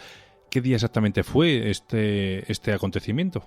Pues mira, la idea de esos meteoritos que caían pero empezaron a pensar que de verdad podían venir del cielo, nos vamos a remontar al 13 de septiembre de 1768. Porque hay que pensar que ahora mismo, que como ya te comentaba en el enunciado, que muchas veces acá hablamos aquí en el programa de los meteoritos, ¿no? Y de esos tamaños, dónde están esos baremos, y ya hoy en día es normal, ¿no?, cuando nos dicen que un meteorito se aproxima a la Tierra, sobre todo cuando se puede ver, o alguno que tiene alguna extraña forma, o todo ese tipo de cosas. Pero hay que pensar que en una fecha tan próxima, y digo próxima entre comillas, que me entiendan los oyentes y todo el mundo, como el siglo XVIII, la gente no creía en la existencia de meteoritos. Y cuando digo que la gente no creía, me refiero a científicos ingleses y franceses, por ejemplo. Ellos tampoco lo creían. Hay que decir que para este tipo de científicos los meteoritos eran una hipótesis como sería tan exótica hoy en día la de las abducciones extraterrestres, por ejemplo. Pero como ya te he dicho bien, el 13 de septiembre de 1768, esta idea empezó a cambiar ante, obviamente, una clara evidencia, ¿no? El primer meteorito, como ya te he comentado, cayó en Francia, ¿no? Muchas personas fueron testigos en esta fecha que te he dicho, 13 de septiembre de 1768, de la caída de un meteorito grande de alrededor de 3,5 kilos en Lucé, país de Lorient, en Francia. También 3 miembros de la Academia Real de Ciencias, entre ellos había un joven químico, biólogo y además también economista francés, que era Antoine Lavoisier, fueron enviados a investigar el evento. Los científicos estaban tan cerrados a la idea de que el material extraterrestre pudiera llegar desde el cielo que lo primero que se teorizó, o sea que ellos pensaron que la primer pensamiento científico que tuvieron era que había caído un rayo y que ese rayo había desprendido un pedazo de roca del suelo y eso era lo que se habían encontrado. Pues bien, de esa fecha nos vamos a mover al 16 de junio de 1794, cuando otro gran meteorito explotó sobre Siena. Muchos nobles y académicos ingleses de la época fueron testigos del evento y de hecho esta es la primera caída de un meteorito en ser aceptada en cierto sentido como si fuera verdadera, ¿no? Tal y como explicaba David Wootton en un libro que se llama La invención de la ciencia. Según decía él mismo, ¿no?, ayudó a que había muchísimos testigos y sobre todo que eran cultos y ricos que tenían mucha más credibilidad que cualquier persona que no tuviera ese nivel social, ¿no? Además ayudó que los testimonios ya empezaran a publicarse en algunos periódicos de la zona, pero también ayudó por ejemplo, que horas antes de que cayera el meteorito, parece ser que el Vesubio, que está situado a unos 320 por ahí kilómetros, me parece que es exactamente de distancia de donde fue detectado el meteorito, había entrado en erupción. De modo que era posible imaginar, pues ellos, algunos científicos, lo primero que pensaron era que una de las rocas había salido disparada del Vesubio, aunque sí que es verdad que la distancia era como para pensárselo bien antes de siquiera nombrarlo, ¿no? A 320 kilómetros por hora, pero ellos pensaron, y obviamente en aquella época era preferible imaginar que había caído desde había salido disparada del Vesubio antes que pensar que era una roca que había caído del espacio exterior. Como ya te he comentado, Víctor, hoy en día ya sabemos que los meteoritos obviamente pues, son reales, ¿no? Es más, la Tierra, hay que decir que recibe alrededor de 100 toneladas de materia extraterrestre en forma de grano, de polvo, ¿no? Al día. 100 toneladas de materia extraterrestre al día. El 99% de esos granos tienen un tamaño aproximado de entre 0,05 y 0,5 milímetros, con lo cual no nos damos a entender, no se ven, pero otros, como ya hemos comentado muchas veces en el programa, tienen ciertas medidas que, aunque se clasifiquen, como ya he repetido varias veces, en esa escala de potencialmente peligrosos, no lo son, porque hasta que a partir de ciertos kilómetros cercanos a la Tierra ya los consideran como peligrosos, ya lo he comentado varias veces, y ellos tienen una escala en la cual se coloca, pero para que veamos que lo que hoy en día es tan mundano como hablar de un meteorito, sin correr mucho, en el siglo XVIII se pensaban que eso no podía ser, que a la Tierra no caían piedras del espacio.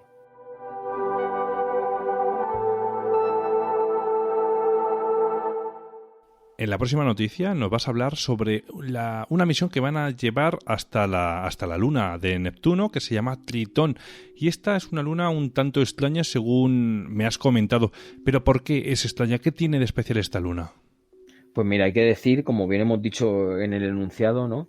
que solamente una nave a lo largo de la historia ha pasado por encima de Neptuno, y fue la Voyager 2, que en su largo viaje hacia los confines del sistema solar, ¿no? Nos hizo, como no, plantearnos muchísimas dudas sobre el planeta helado, que es Neptuno, y además sobre una de sus lunas, que es esta Tritón. Pues bien, 30 años más tarde, la NASA ha contado que piensa enviar una misión a esta lejana luna con la intención de desvelar algunos de los misterios que esconde la superficie. ¿Qué tiene de especial? Pues mira, cuando la Voyager 2 sobrevoló Tritón, capturó unas imágenes en las que se podía ver cómo varias columnas de material helado salían de la superficie. ¿Eso qué significaba? Pues que ese material helado era relativamente joven y que además se renovaba con el tiempo. Así que eso dejó por lo menos un par de preguntas en el aire, ¿no? ¿Cómo era posible que una luna tan antigua y tan lejana del Sol todavía siguiera activa? Y si esto significa que dentro de esta luna había algún mecanismo geológico que mantuviera estos procesos activos. Pues bien, la NASA cree que debajo de la superficie de Tritón, hoy en día, existe un océano líquido que podría ser el origen de todo esto, y además, como ya te he comentado, está dispuesta a enviar una sonda a esta luna para averiguarlo. Trident, que es el nombre con el que ha sido bautizada esta incursión a Tritón, es el nombre de la misión, perdón. La idea es lanzar una sonda en octubre de 2025, cuando la Tierra esté alineada con Júpiter, y poder aprovechar ese tirón gravitacional para poder dirigirse en dirección a Neptuno. Además, Tritón tiene otras particularidades que la van a convertir en un objeto de estudio fascinante, Víctor. Por ejemplo, se trata de la única gran luna del sistema solar que además orbita en la dirección contraria que su planeta, cosa que no pasa en ningún otro satélite. Y además tiene una extraña ionosfera que los científicos han detectado que es 10 veces más activa que la de cualquier otra luna que tengamos en nuestro entorno, lo cual es bastante curioso porque las ionosferas se cargan mediante energía solar y Neptuno se encuentra muy muy lejos de nuestro Sol.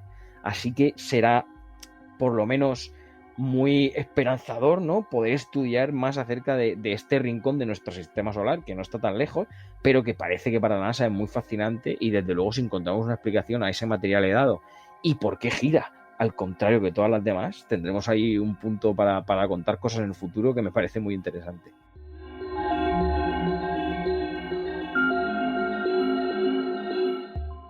En la cuarta noticia nos vas a hablar sobre un ovni que han podido ver en el país de Japón.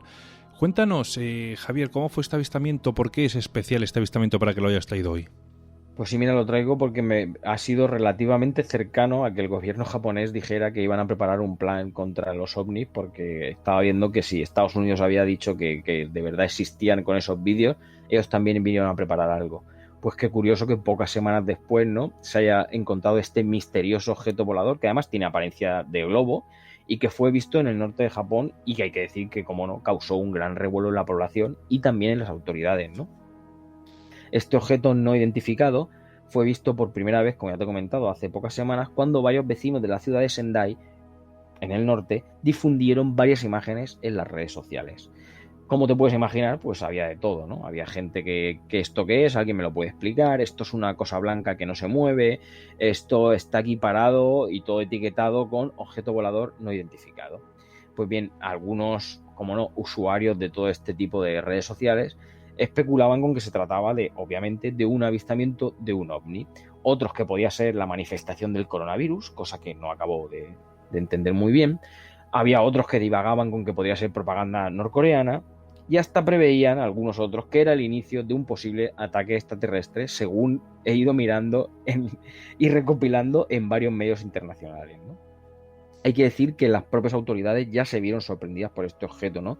Porque algunas imágenes de cerca, tanto tomados por vecinos como por varias televisiones de la zona y por medios locales y tal, si tú lo ves bien, sí que es verdad que es como si fuera un globo, una especie de globo aerostático, pero en la parte de abajo, donde debería llevar la cesta, lleva una hélice. Es bastante curioso, además es todo blanco, muy blanco, nube, ¿no? Pero obviamente no era una nube, ¿no? Una nube, perdón. El objeto, como ya te he dicho, así a simple vista incluso podría parecer un globo de estos meteorológicos para observar todo lo que tiene que ver con la meteorología, pero rápidamente un responsable de la oficina de Sendai, de la agencia de meteorología de Japón, se apresuró a decir que no era de ellos. La policía local informó, además envió un helicóptero para confirmar la presencia del objeto, pero incluso después de consultar con otras autoridades, y hay que decir, y acercarse con el helicóptero, no sé hasta qué punto se acercaron, pero tampoco pudieron definir de qué se trataba, ni qué era, ni siquiera tenían una ligera idea, ¿no?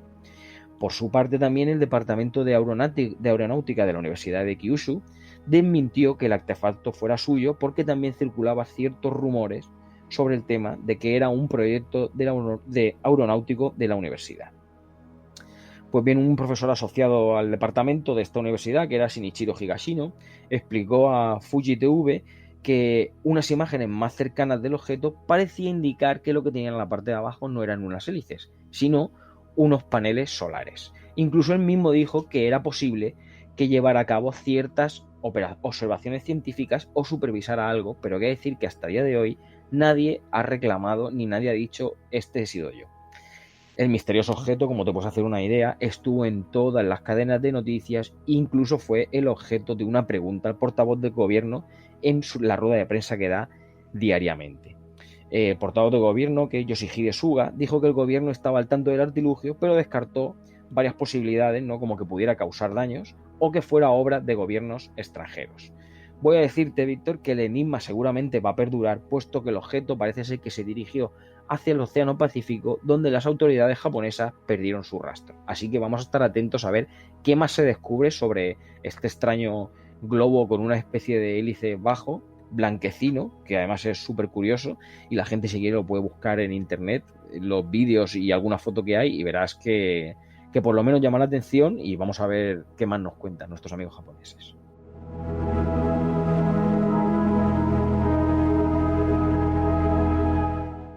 En la última de las noticias que nos vas a traer, hablas sobre el experimento Xenon 1T. Cuéntanos, ¿de qué trata este experimento, Javier?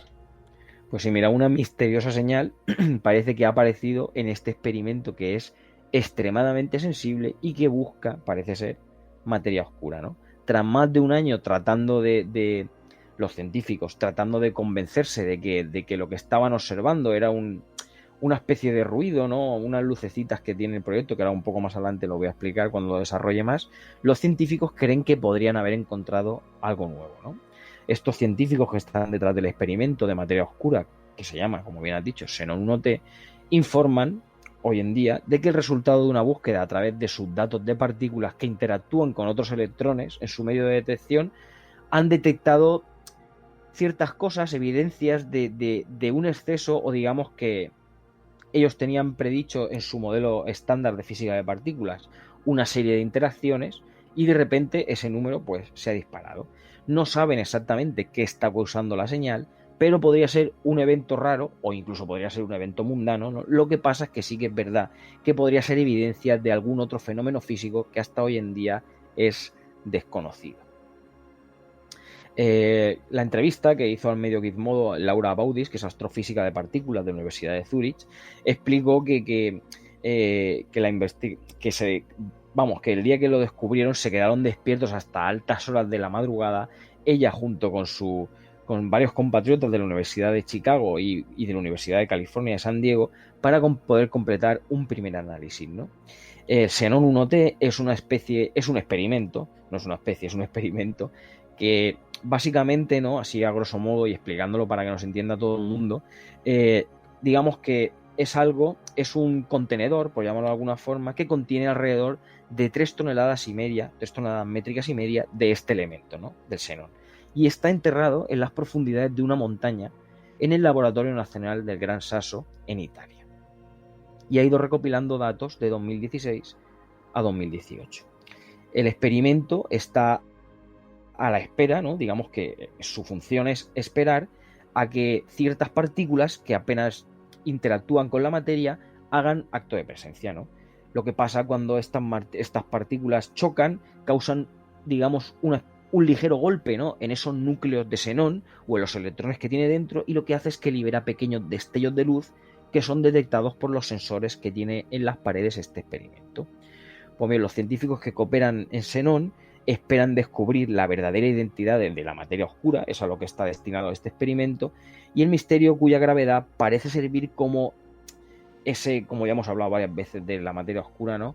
Ese pegamento cósmico, ¿no? Ese pegamento del universo, pero que nuestras teorías de física de partículas hoy en día no pueden explicar. Así que hasta ahora los datos que el experimento han revelado, hay que decir que no detectan ningún fenómeno físico nuevo, pero hay algo que por lo menos se sale de sus cifras y van a querer fomentar un poco más. Mira, los datos del Xenon T, que fueron tomados desde febrero de 2017 a 2018, como ya te he comentado, han revelado ese exceso inesperado de interacciones, ¿no?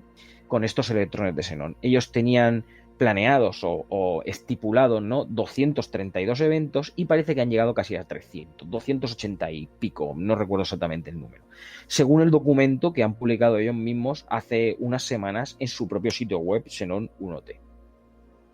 Los físicos no han formulado la hipótesis de varias fuentes potenciales de este exceso, ¿no? Que ha sido lo que ha variado esa horquilla de números que ellos tenían, ¿no? Probando sus propias ideas contra los datos que tenían, ¿no? Y parece ser que han llegado como a tres probabilidades, ¿no? Tienen 3 fuentes que podrían ser las causantes de esto, ¿no? Tal vez fuera una partícula teórica que no ha observado nadie, ¿no? Que se llama axión. Los axiones son una partícula que no existe, ¿no? Son una partícula que resolvería ciertos problemas, por eso es teórica. Pues bien, ellos creen que este tipo de axiones golpeó este detector después de viajar desde el Sol hasta aquí. Más o menos ellos lo que creen que podría predecirse, aunque no están muy de acuerdo, porque estas partículas tienen una cosa que se llama momento magnético, en el cual parece que sus números todavía no cuadran con lo que todavía han descubierto, ¿no? También dicen que simplemente lo que puede haber pasado es que han detectado un proceso radiactivo que en el fondo, ¿no? Como que no contaban con él. Digamos que la descomposición de un isótopo de hidrógeno, por ejemplo, del isótopo de hidrógeno, llamado tritio, pues solamente unos pocos átomos de tritio esparcidos en esas toneladas de xenón puro podrían haber producido esta señal. Como ya te he comentado, lo de los axiones, porque no quiero que se me vaya a la cabeza, ¿no? Son una partícula teórica que se supone que es de baja masa, pero no de masa inexistente, que está destinada, como ya te he comentado, a resolver un tipo de problema de física, porque digamos que esto resolvería la pregunta que es ¿por qué las partículas subatómicas llamadas quarks, que será otra cosa en las que nos meteremos otros días, siguen ciertas leyes de la física cuando las reemplaza su carga negativa o positiva con la carga opuesta, cuando realmente no deberían tener razón para hacerlo, ¿no? Pues si existieran estos axiones, los científicos predicen que el Sol los produciría en su núcleo y posiblemente podríamos detectarlos desde la Tierra. Hay que decir que los axiones también son un culpable propuesto para explicar al menos, por lo menos, una parte de esa materia oscura.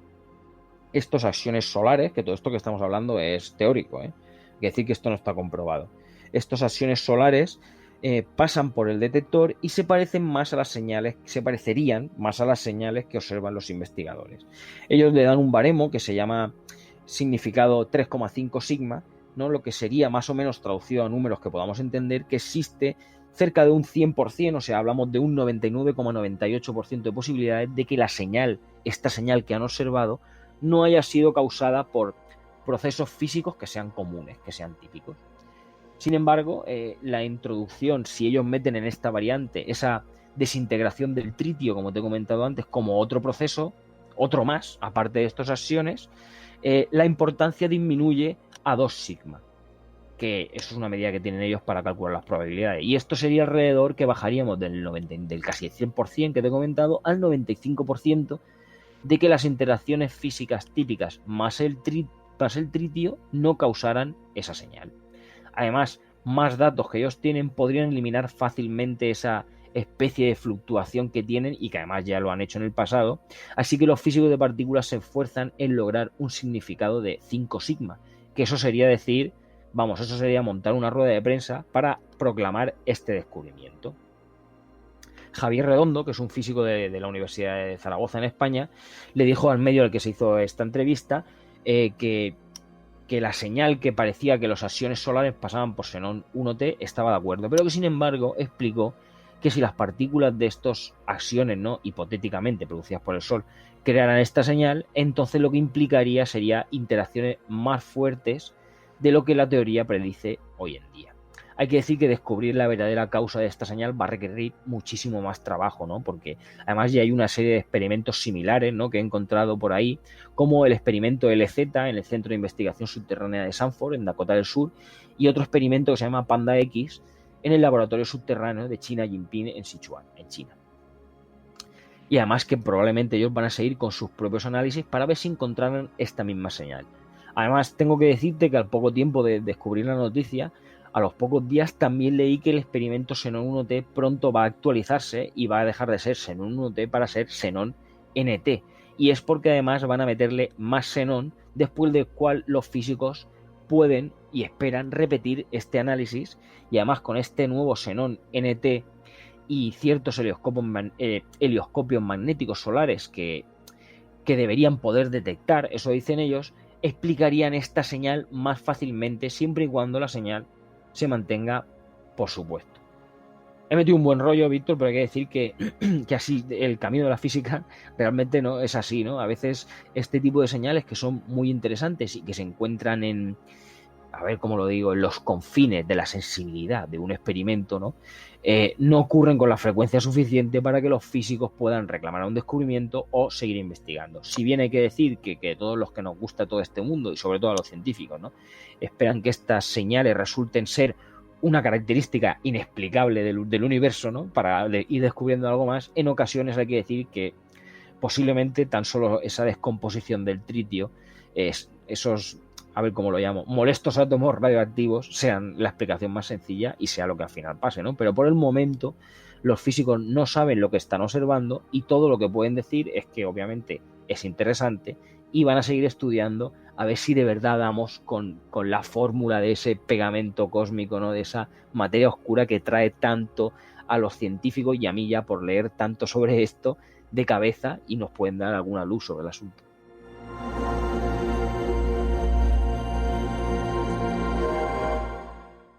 Javier, necesitarás vacaciones, ¿no?, para descongestionar la cabeza de tantos datos como nos acabas de dar.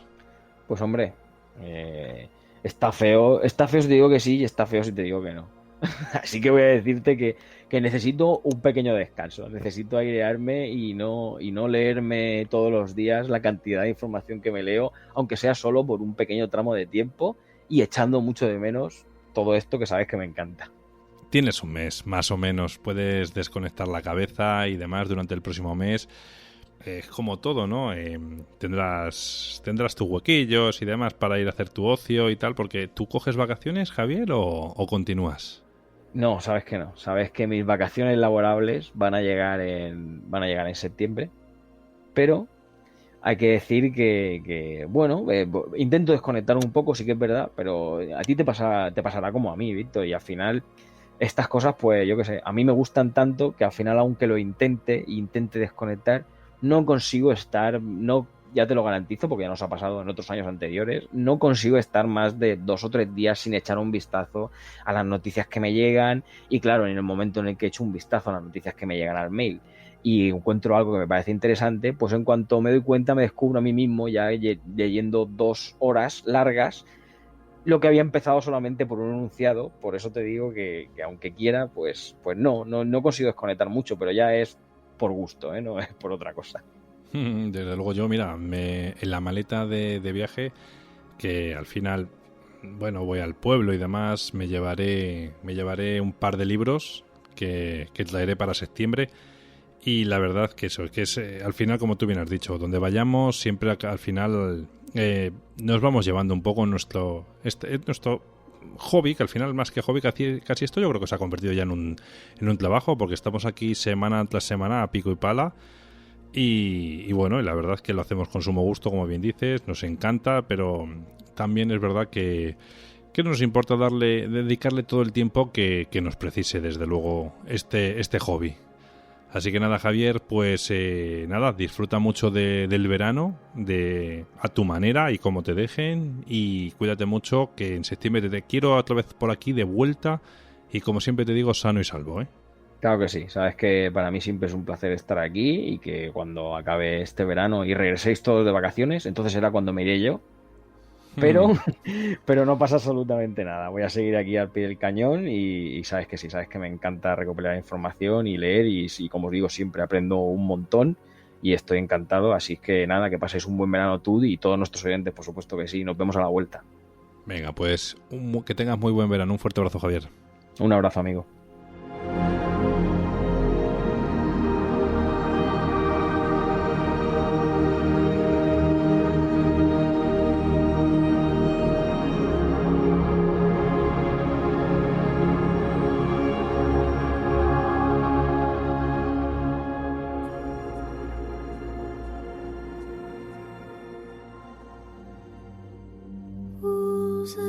Lugares con historia, con Kela Carrasco.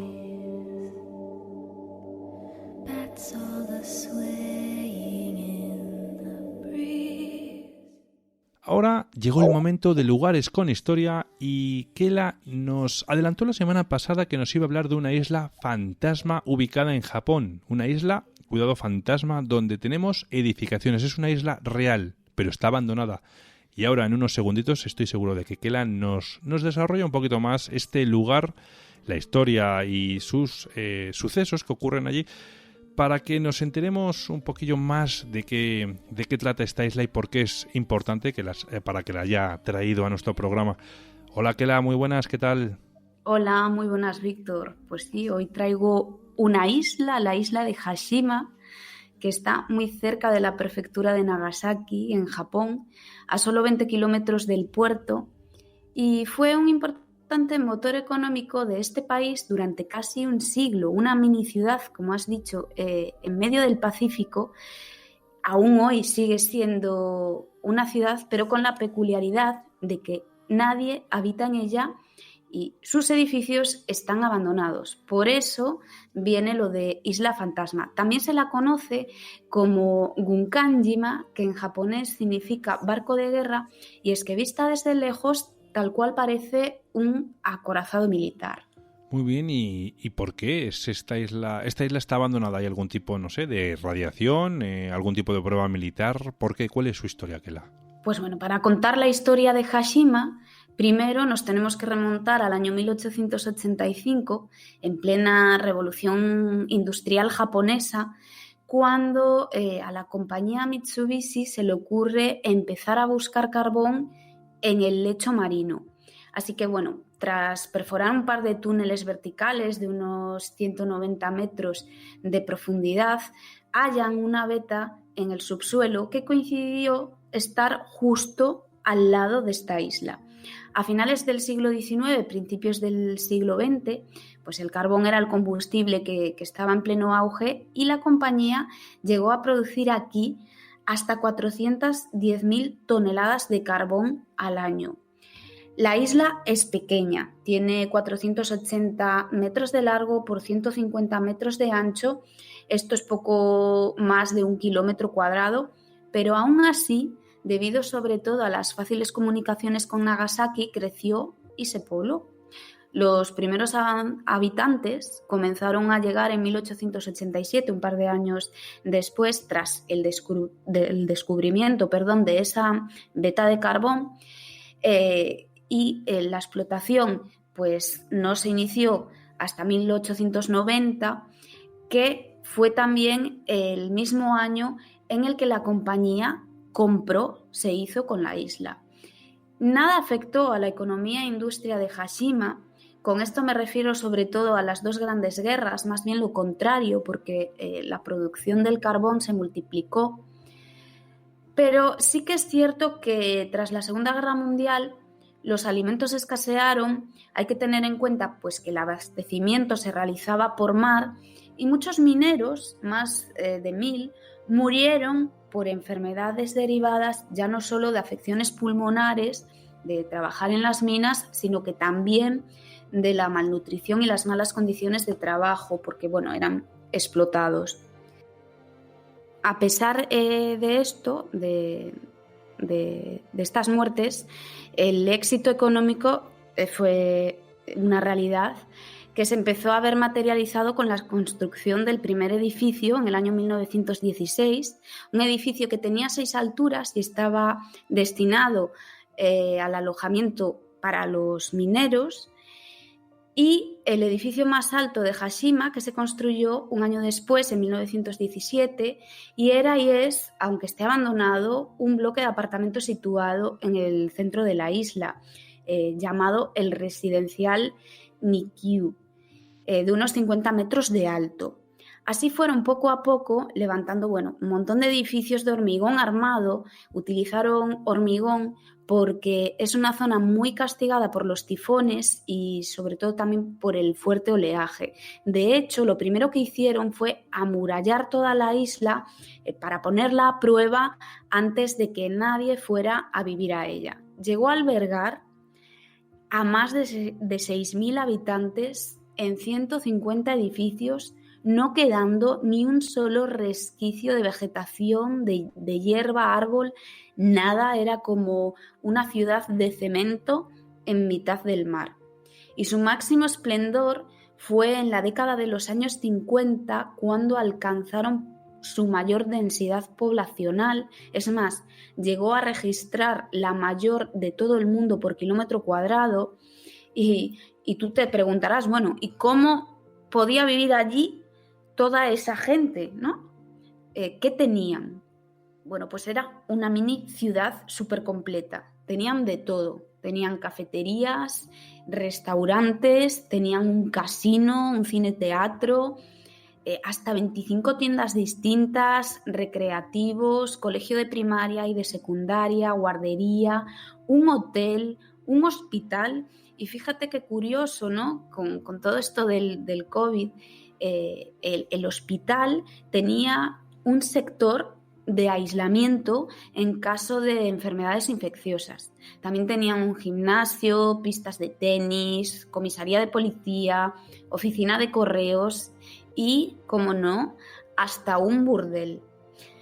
Eso sí, no podían circular vehículos a motor, pero básicamente es que no era necesario, ya que te podías recorrer la isla de un lado a otro a pie en 10 minutos.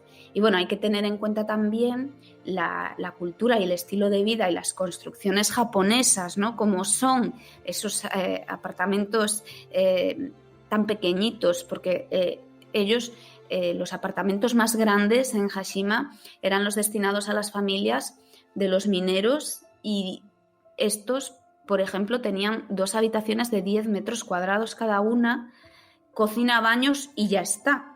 O sea, nosotros estamos acostumbrados a otro tipo de viviendas más amplias, y entonces, claro, así pues las cuentas nos cuadran más cuando nos fijamos en este tipo de detalles, ¿no? Tantas personas en un espacio tan reducido, ¿no? Una isla tan chiquitita.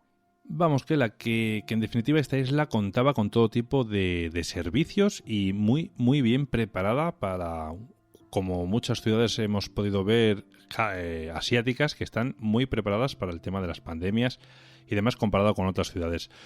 Bueno, pues lo que no nos has todavía contado quizás es cómo fue abandonada esta isla, y ya de camino, si quieres, pues cuál es su estado actual. Bueno, pues esta isla no fue abandonada por nada dramático. Lo que pasó es que en la década de los años 60 el carbón empezó a ser sustituido por el petróleo y las minas se fueron cerrando poco a poco, pues como pasó en muchas partes del mundo, incluido España.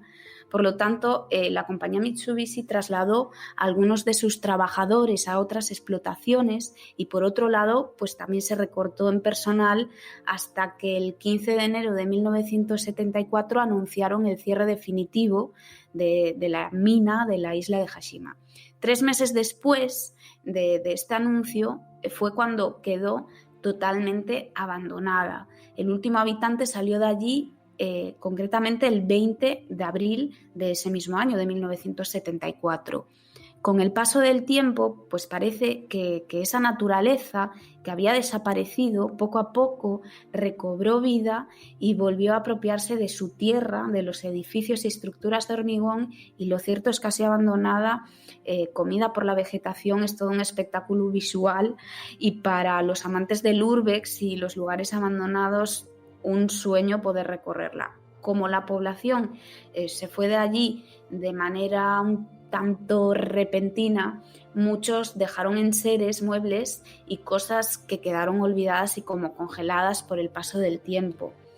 En la actualidad, bueno, pues en el año 2002 la compañía Mitsubishi donó la isla a la prefectura de Nagasaki y son las autoridades las que se encargan de su mantenimiento.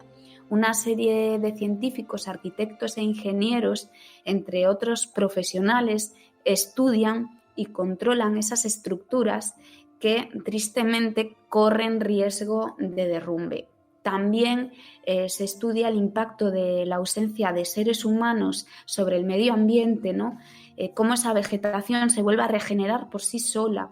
Como digo yo, el poder de la naturaleza, ¿no? Que es algo muy habitual ver en los abandonos y personalmente a mí es de las cosas que más me gustan. Y bueno, el problema de Hashima sobre todo es la climatología y esa alta salinidad que deteriora cada año los edificios. Es lo que, digamos, los maltrata, y también se realizan, esto pues puede ser interesante, ahora está un poco complicado viajar, pero si alguien pues tiene la oportunidad de visitar Japón, se realizan excursiones en barco por la isla, los turistas, y no se puede permanecer mucho tiempo en ella por ese peligro, ¿no?, de derrumbe, y tampoco se puede visitar en su totalidad, solo algunas zonas, pero tiene que merecer la pena desde luego porque es impresionante. Y el 5 de julio del año 2015 fue declarada por la UNESCO Bien Cultural y Patrimonio de la Humanidad, considerado así también Patrimonio Industrial de Japón. Y fuera de micro, Kela, me hablaste de que esta ciudad se han registrado algunos fenómenos paranormales. Háblanos de ellos, Kela. Bueno, se dice que cuando se visita la isla se puede sentir como una energía brutal que se achaca sobre todo a todas esas muertes de los trabajadores, de los mineros, y donde más se nota esa energía es en los edificios. Lo cierto es que también quedaron abandonados en ella algunos santuarios sintoístas. De todas formas, esa atmósfera espectral tiene que, desde luego, sugestionar con solo enfocar la mirada en todos esos edificios vacíos, sin ventanas, y en toda esa decadencia que desde luego es totalmente abrumadora. Y como curiosidades de este lugar, ¿tienes alguna que nos quieras compartir? ¿Alguna en particular que más te haya llamado la atención? Pues mira, encontré 3 curiosidades. Por ejemplo, en uno de los edificios, en un piso, en una habitación pequeñísima, estuvieron viviendo más de 4 personas. También en otro de los edificios, en una de las paredes de las fachadas, hay una inscripción en japonés que traducida al español dice, y leo textualmente: ¿cuántas décadas pueden haber pasado desde que Hashima fue abandonada a la putrefacción, al deterioro, a la ruina y a la desintegración? La vida no volverá a esta isla.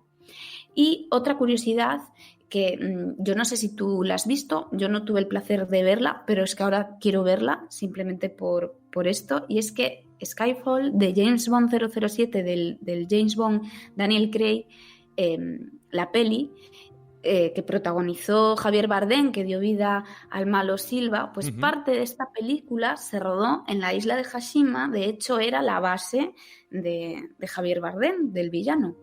O sea, es la escena esa en la que sale el Daniel Craig, sale como que va a salvar a la chica guapa en una zona con ruinas que son como unos almacenes o algo. ¿Esa es la isla de la que estamos hablando hoy?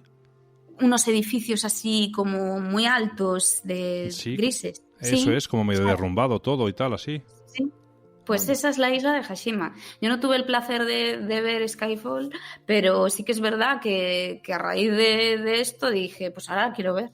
Así que ya tengo plan.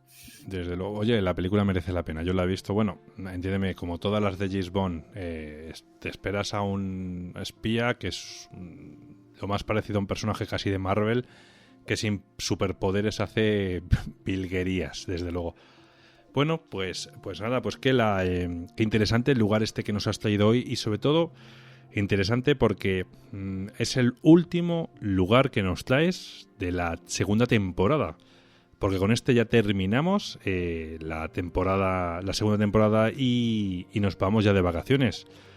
Así que ¿tienes ya planes para opciones y demás? ¿Algo que hayas pensado que te gustaría hacer, dada la situación que podemos vivir y la que podemos acontecer a la vuelta quizás? Pues yo creo que muchos planes este año, tristemente, no se pueden hacer por culpa del COVID. Yo creo que me lo planteo en plan de relajación, relax, haz lo que puedas y sobre todo mucho cuidado, mucha cabeza, porque yo soy de las que dice que no hay que bajar la guardia, así que bueno, de momento me lo planteo para descansar.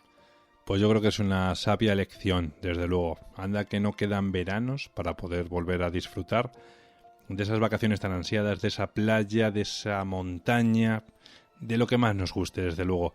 Así que nada, pues que nada, poco más entonces. Cuídate mucho, que tengas un buen verano a tu manera y como puedas, las cosas como son. Y nada, que te espero para la tercera temporada, que la arrancamos en cuestión de un mes aproximadamente. Pues nada, un feliz verano para ti, también para mi compi Javier, para nuestros oyentes. Y nada, en la próxima temporada aquí estaré en lugares con historia. Muy bien, bueno, pues nada, descansa mucho y coge fuerzas, que enseguida estamos aquí de vuelta. Venga, un abrazo, Víctor. Un abrazo para ti.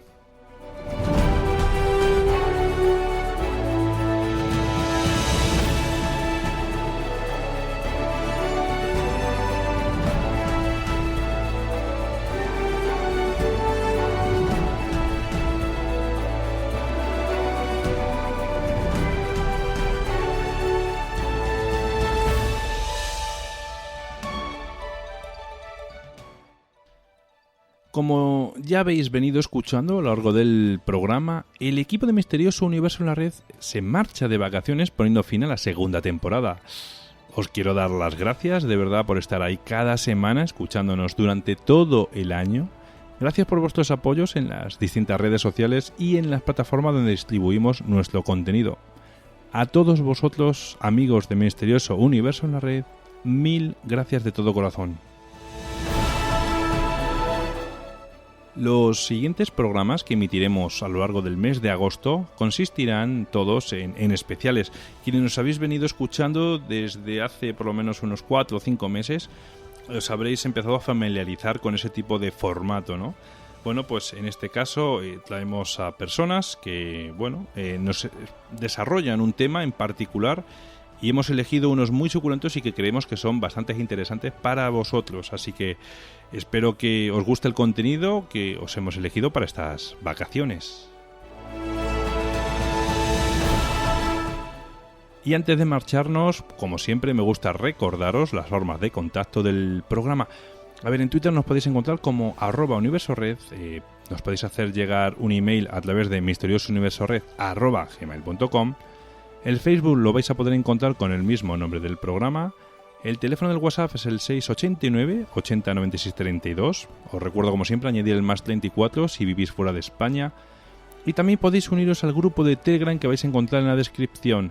Si por lo que sea no os deja uniros a través de ese enlace, que algunas personas estáis teniendo problemas, nos podéis escribir a través de las redes sociales o email, que automáticamente os mandaremos el enlace para que os unáis, a golpe de un clic, básicamente. Así que no será porque no tengáis facilidades para uniros a ese pedazo de grupo en el cual allí compartimos muchas vivencias, muchas historias, muchas anécdotas de todo esto que nos encanta, el misterio. Os deseo una muy buena semana y nos vemos a la vuelta de las vacaciones. Que tengáis un buen verano y disfrutarlo a tope. Un fuerte abrazo para todos.